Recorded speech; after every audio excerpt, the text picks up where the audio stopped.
یہ ہے کہ لوگ شادی کے بعد بھی آج کی نوجوان نسل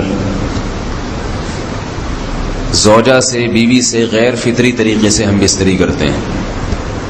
انٹرنیٹ پہ بیہودہ فلمیں دیکھتے ہیں تو جو چیز انگریزوں کی دیکھ رہے ہیں کہ ان کے کلچر آہستہ آہستہ میڈیا کے ذریعے ہمارے معاشرے میں بھی آ رہا ہے. اللہ کے رسول صلی اللہ علیہ وسلم نے لعنت فرمائی ہے، ایک روایت میں ہے کہ اللہ اس کی طرف دیکھے گا نہیں کہ جو اپنی زوجہ سے پچھلے راستے سے ہم بستری کرے گا. یہ بیماری بھی، یہ گندگی بھی لوگوں میں پھیلتی جا رہی ہے، خاص طور پہ جن کو لڑکوں سے بدفعلی کی عادت پڑ جائے تو وہ زوجہ سے فطری راستے سے ہم بستری نہیں کرتے. اللہ نے فرمایا کہ نساؤکم حرث لکم، یہ تمہاری زوجات ہیں، بیویاں ہیں، یہ نسل بڑھانے کے لیے ہیں. تو اسی راستے میں انسان اپنی خواہش کو پوری کر سکتا ہے جس راستے سے نسل بڑھتی ہے. اس کے علاوہ کسی اور راستے سے اپنی خواہش کو پورا کرنا یہ حرام ہے، گناہ کبیرہ ہے، گندگی ہے.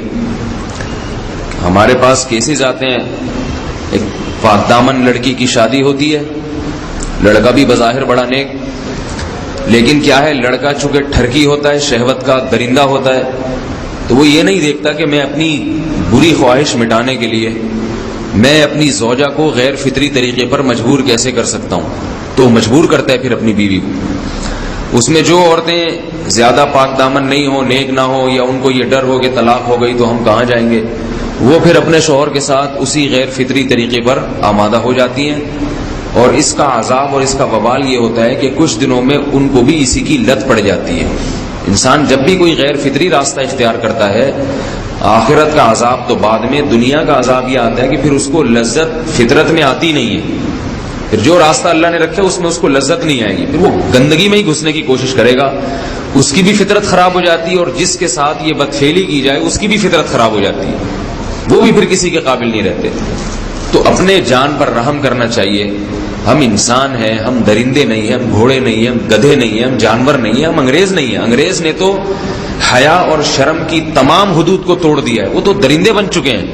ہم تو درندے نہیں ہیں، ہم تو حلال کھاتے ہیں، پاک صاف رہنے کی کوشش کرتے ہیں. تو ہم ان کی جو کلچر دیکھ دیکھ کے ہم ویسے درندے بننے کی کوشش کیوں کریں.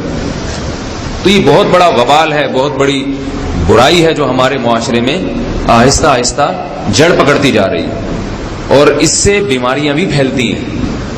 غیر فطری طریقہ ہے، بیماریاں بھی پھیلتی ہیں. ایسے کیسز آتے ہیں کہ جناب مرد مجبور کر رہا ہے بیوی کو، اور وہ بیوی جو ہے ساتھ نہیں دیتی تو پھر اس کو طلاق کی دھمکیاں دیتے ہیں. ایسے کیسز بھی آتے ہیں.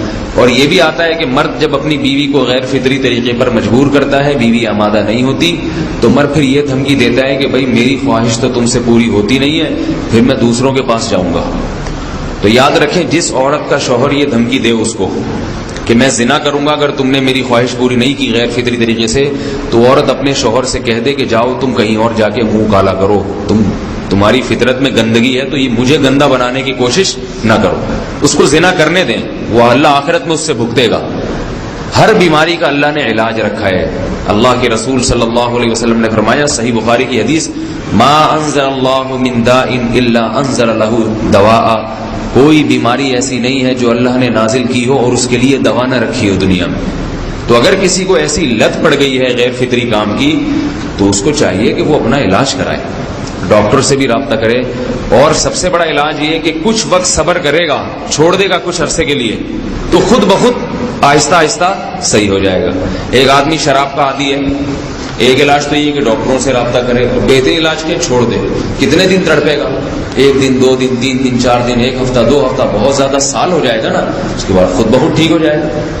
سگریٹ کا عادی ہے، چھوڑ دے گا. تو کتنے لوگ ہم نے دیکھے ہیں دن میں 20 سگریٹ پیتے تھے، چھوڑنے پر آئے تو بالکل ایک دم چھوڑ دی انہوں نے، آہستہ آہستہ کر کے چھوڑ دی، لیکن تکلیف ہوئی مگر عادی ہو گئے.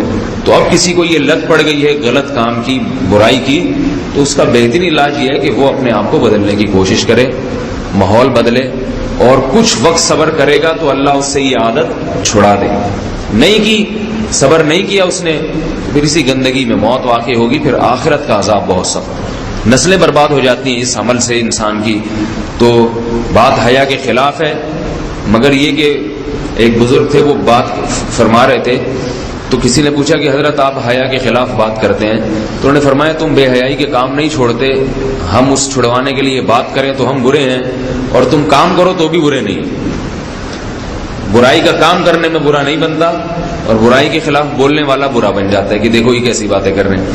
تو بھائی باتیں ہیں اس لیے ہیں کہ یہ معاشرے میں یہ برائی پھیلتی چلی جا رہی ہے، اور یہ ہماری اپنا کلچر نہیں